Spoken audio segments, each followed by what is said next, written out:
Hello friends, welcome to my channel Ashutosh arts अनवल। और आज हम लोग एक बार फिर इतिहास के चैप्टर को पढ़ेंगे। आपने पिछले वीडियो में इतिहास के प्रथम चैप्टर को पढ़ा था और इस बार हम लोग इतिहास के दूसरे चैप्टर के वन लाइनर को पढ़ेंगे। तो आप सभी से मैं कहना चाहूँगा कि आप सभी अपना अपना कॉपी लेकर बैठ जाएं और यहाँ पर जो भी बताया जाए वो नोट कर लें। अगर आपका नोट छूट जाता है तो आप इसका पीडीएफ भी डाउनलोड कर सकते हैं।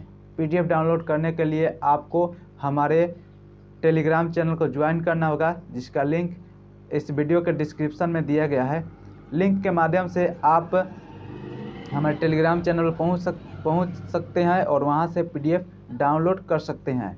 एक बात का ध्यान रखें कि उस पीडीएफ का पासवर्ड इसी वीडियो में मिलेगा, तो कृपया पूरा वीडियो देखें पासवर्ड को जानने के लिए। उसके बाद आप नहीं भी लिखेंगे तो आप वहां से पीडीएफ को डाउनलोड कर सकते हैं। तो आइए शुरू करते हैं आज का हमारा विशेष टॉपिक इतिहास में 12th इतिहास इन हिंदी, जिसका नाम है राजा, किसान और नगर। एक दूसरे किताब में इसका नाम है राजनीति और आर्थिक इतिहास। तो आइए इस चैप्टर को शुरू करते हैं और वन लाइनर को देखते हैं। 4वीं शताब्दी ईसा पूर्व का काल बुद्धकालीन युग अथवा प्राक मौर्य युग के नाम से जाना जाता है। बौद्ध ग्रंथ अंगुत्तर निकाय और जैन ग्रंथ भगवती सूत्र में 16 महाजनपदों की सूची दी गई है। अधिकतर महाजनपदों का उदय दोआब सहित ऊपरी और मध्य गंगा के मैदान में हुआ। इनमें से अधिकांश विंध्य के उत्तर में अवस्थित थे। मगध का पहला राजवंश बृहद्रथ द्वारा संस्थापित बृहद्रथ वंश था। बृहद्रथ का प्रतापी पुत्र जरासंध हुआ। मगध का वास्तविक उत्थान हर्यक वंश के राजा बिंबिसार से आरंभ हुआ। बिंबिसार ने अवंती और गंधार को युद्ध, कूटनीति और मैत्री की नीति अपनाकर मगध में मिला लिया। बिंबिसार ने अवंती के राजा प्रगोयोत की चिकित्सा के लिए राजवैद्य जीवक को भेजा। बिंबिसार ने कौशल की राजकुमारी से विवाह कर काशी को प्राप्त किया। मद्र और कौशल और वैशाली के लिच्छवियों से वैवाहिक संबंध स्थापित किया। बिंबिसार ने अंग के राजा ब्रह्मदत्त को हराकर अंग को मगध में मिला लिया। बिंबिसार के पुत्र अजातशत्रु था। 364 ईसा पूर्व में मगध में उग्रसेन या महापद्मनंद ने नंद वंश की स्थापना की। 321 ईसा पूर्व में चंद्रगुप्त मौर्य ने मगध में मौर्य वंश की स्थापना की। अर्थशास्त्र की रचना कौटिल्य या चाणक्य ने किया। 1909 में अर्थशास्त्र पहली बार प्रकाश में आया। यह 15 अधिकरण एवं 180 प्रकरणों में विभक्त है। अर्थशास्त्र राजनीति शास्त्र पर पहली भारतीय पुस्तक है। इंडिका की रचना मेगास्थनीज ने की। मेगास्थनीज यूनानी मूल का था। यूनानी शासक सेल्यूकस निकेटर का राजदूत था। मेगास्थनीज का इंडिका मूल रूप से उपलब्ध नहीं है। मौर्य काल में विशिष्ट प्रकार की मिट्टी के बर्तन को उत्तरी उपदार काला मृत भांड कहा जाता है। मौर्य काल में पत्थर पर पॉलिश करने की कला विकसित हुई।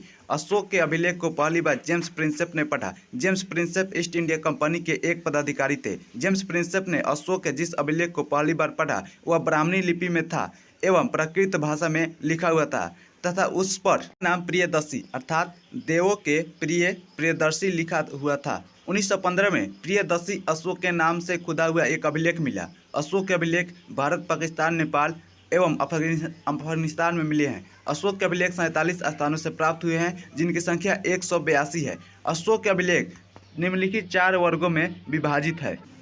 पहला स्तंभ अभिलेख, दूसरा शिला अभिलेख, तीसरा लघु शिला अभिलेख, चौथा गुहा अभिलेख। गुहा अभिलेख सिर्फ बिहार में ही मिले हैं। पाटलिपुत्र में अशोक का कोई भी अभिलेख नहीं मिला है। अशोक के अभिलेख निम्नलिखित लिपि में मिले हैं।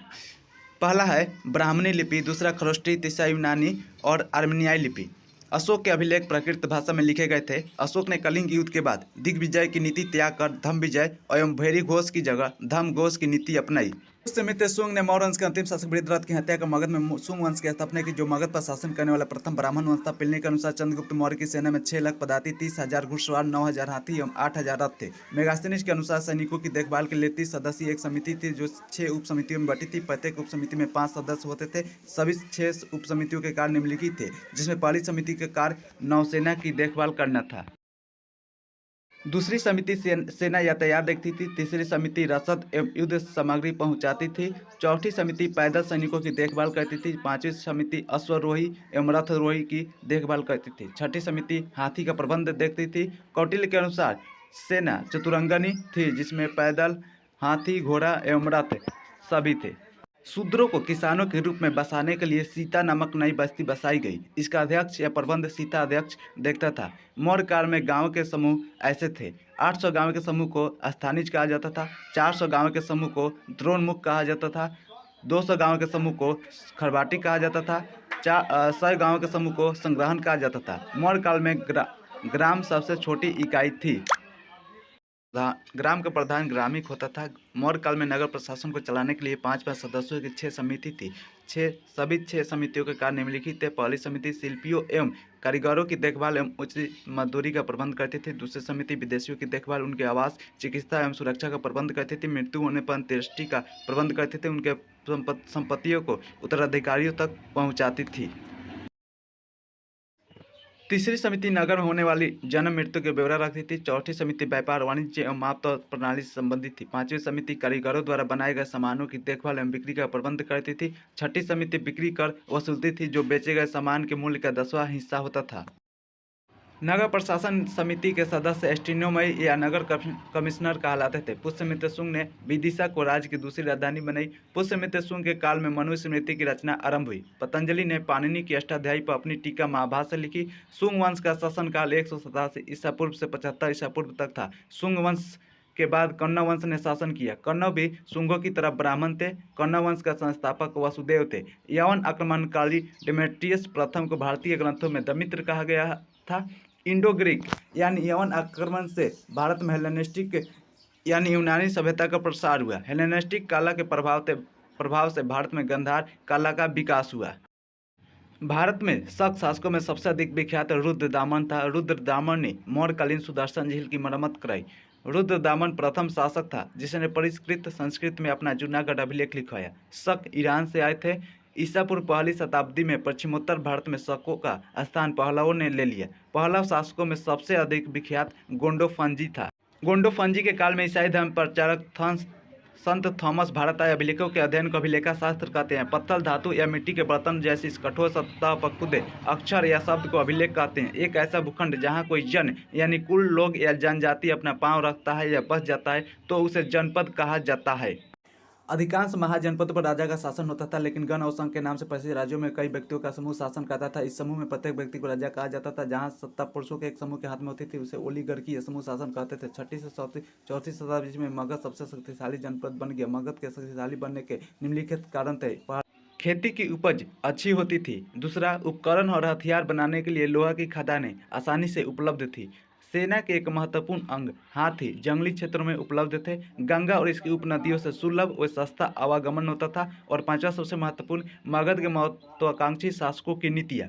प्रारंभ में मगध की राजधानी राजगृह था, जिसका अर्थ राजाओं का घर होता था। 4ठी शताब्दी ईसा पूर्व में पाटलिपुत्र को मगध की राजधानी बनाई गई। मगध के विकास के साथ मौर्य साम्राज्य का उदय हुआ। मौर्य साम्राज्य के संस्थापक चंद्रगुप्त मौर्य का शासन पश्चिमोत्तर में अफगानिस्तान और बलूचिस्तान तक फैला था।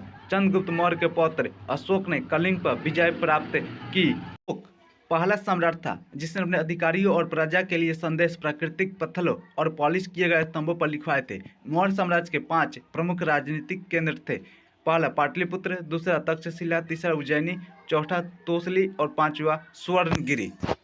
तक्षशिला और उज्जैनी दोनों लंबी दूरी वाले महत्वपूर्ण व्यापार मार्ग पर स्थित थे एवं स्वर्णगिरी कर्नाटक में सोने की खदान के लिए उपयोगी था। धर्म के प्रचार के लिए अशोक ने धम्म महामात्र नाम से विशेष अधिकारियों की नियुक्ति की। उपमहाद्वीप के दक्कन और उससे दक्षिण के क्षेत्र में स्थित तमिलकम, जिसमें तमिलनाडु, आंध्र प्रदेश तथा केरल का कुछ हिस्सा आता था, में चोल, चेर और पांड्य जैसे समृद्ध और अस्थायी सरदारियों का उदय हुआ। चीनी शासक स्वयं को स्वर्गपुत्र कहते थे। उनसे प्रेरित होकर कई कुषाण राजाओं ने अपने नाम के आगे देवपुत्र की उपाधि लगाई। गुप्त शासक समुद्रगुप्त के राज्य कवि हरिसेन ने इलाहाबाद स्तंभ अभिलेख के नाम से संस्कृत में प्रसिद्ध प्रयाग प्रशस्ति की रचना की। जातक कथाएं पहली शताब्दी ईस्वी के मध्य में पाली भाषा में लिखी गई। पाली भाषा में गृहपति का प्रयोग छोटे किसानों और जमींदारों के लिए किया जाता था।